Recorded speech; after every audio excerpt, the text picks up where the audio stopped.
Hello friends, नमस्कार and welcome to समाधान।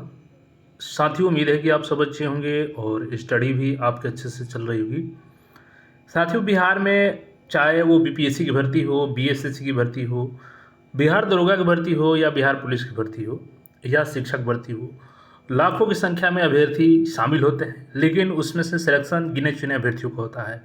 और अगर उसमें भी ये आपको पता चले कि जो बिहार के अभ्यर्थी हैं उनसे ज़्यादा कहीं ना कहीं सिलेक्शन दूसरे स्टेट वाले लेके जा रहे हैं, तो सोचिए क्या आप पे गुजरेगा ये। तो यहाँ पे जो बिहार भर्ती पर लेकर के जो आरटीआई किया गया था अभ्यर्थियों द्वारा, तो यहाँ पे आरटीआई का रिप्लाई आया है और सरकार के कुछ नीति है जिसके वजह से बीपीएससी में बिहार में सबसे ज़्यादा जो चयनित अभ्यर्थी हुए हैं वो बिहार से ज़्यादा अन्य राज्य के हैं। तो और इसका क्या असर पड़ेगा, जैसे कि बिहार एसएससी, जैसे अभी आगामी 10+2 का एग्ज़ाम आपका होगा।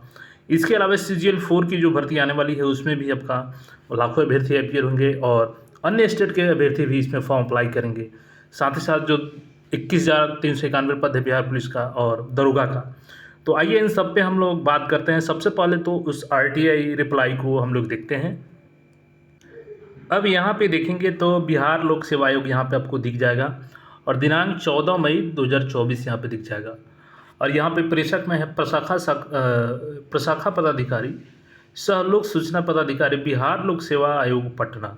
और यहाँ पे अभ्यर्थी का नाम हाइड कर दिया गया है सिक्योरिटी पर्पज़ से। अब देखिए यहाँ पे जो आपका विषय है, विषय में मेंशन किया गया है कि विषय सूचना का अधिकार अधिनियम 2005 के अंतर्गत वांछित सूचना उपलब्ध कराने के संबंध में महाशय उपयुक्त विषय आवश्यक आपके सूचना आवेदन के संदर्भ में निर्देशानुसार सूचित करना है कि मांगी गई सूचना के संदर्भ में विज्ञापन संख्या 26/2023 अध्यापक नियुक्ति प्रतियोगिता परीक्षा में दिनांक 18 अक्टूबर 2023 को प्रकाशित 1 से 5 वर्ग के जनरल में परीक्षा फल।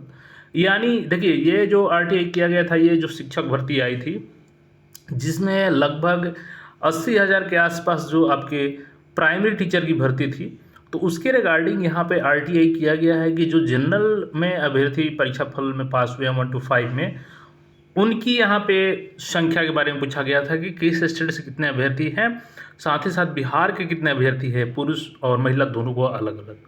तो देखिए इसका यहाँ पे देखेंगे कि कुल चयनित अभ्यर्थी जो पुरुषों की संख्या है ये 7,949 है, यानी टोटल हो गया सिलेक्शन पुरुष का।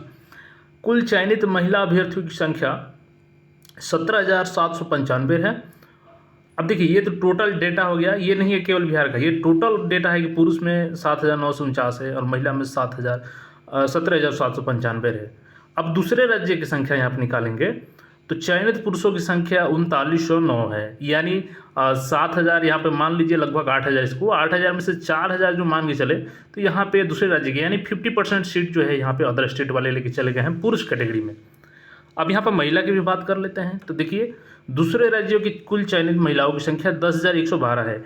अब आप यहाँ पे 17,000 में 9, मतलब यहाँ पे 18,000 में मान लेते हैं, तो इसमें से 10,000 आप घटाएंगे, परसेंटेज निकालेंगे तो यहाँ पे लगभग 55 से 60% जो हो गई महिला वो अदर स्टेट की हो गई। यानी कि अपने स्टेट की महिला मात्र यहाँ पे 40 से 45% सिलेक्ट हो पाई हैं, जबकि 55 से 60% सीटें अदर स्टेट की फीमेल कैंडिडेट लेके चली गई है।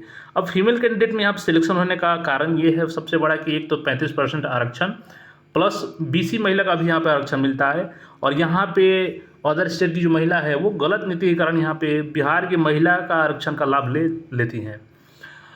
अब देखिए इसका असर क्या होगा। क्या जो बीएसएससी 10+2 अभ्यर्थी है जिसमें 28 लाख ऑलरेडी फॉर्म गिर चुका है और उसमें भी बड़े संख्या में अदर स्टेट के अभ्यर्थी शामिल होंगे।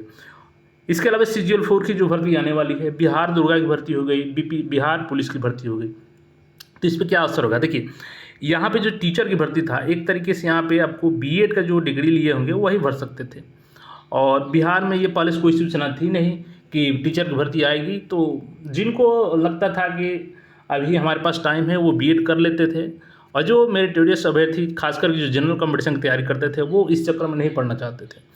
तो देखिए फॉर्म जब टीचर का आया तो काफ़ी संख्या में भर्ती भी निकली, और जो भी यूपी में खास करके जो टीचर की भर्ती नहीं आ रही थी तो वहाँ पे जितने भी अभ्यर्थी थे सारे लोग यहाँ पर फॉर्म अप्लाई कर दिए, और उसका नतीजा क्या हुआ कि डिग्री के अभाव में बिहार के बहुत सारे अभ्यर्थी अप्लाई नहीं कर पाए, और वहाँ के अभ्यर्थी ज़्यादा संख्या में आ गए तो सिलेक्शन भी ज़्यादा लेके चले गए, क्योंकि यहाँ पे अदर स्टेट के जैसा बिहार में ये नहीं है कि मात्र आप 10% सीट पर सिलेक्शन लेंगे।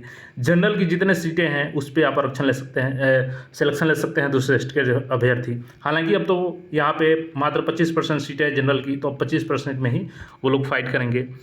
अब देखिए यहाँ पे बिहार एसएससी CH यहाँ पे 10+2 और CGL4 बिहार दुर्गा पे इसका असर होगा, तो इसका बहुत कम असर होगा। देखिए होता क्या है कि ये जनरल कंपटीशन है, इसमें आपको स्पेशल डिग्री की ज़रूरत नहीं है और बिहार के अभ्यर्थी काफ़ी मेरिटोरियस होते हैं, इसमें कोई शक नहीं है।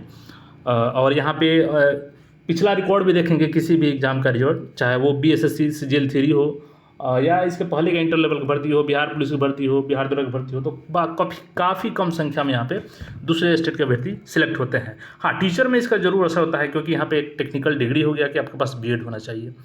तो डोमिसाइल जो नीति है क्या लागू होना चाहिए या नहीं होना चाहिए, आप इस पर कमेंट करके बता सकते हैं। बाकी आपको CGL4 अभ्यर्थी, 10+2 अभ्यर्थी जो BSSC के हैं, बिहार दरोगा, इनको ज़्यादा परेशान होने की ज़रूरत नहीं है, इसमें खास असर इसका नहीं होने वाला है। तो आप लोग बिंदास होकर तैयारी करें और सिलेक्शन लें, यही शुभकामना है।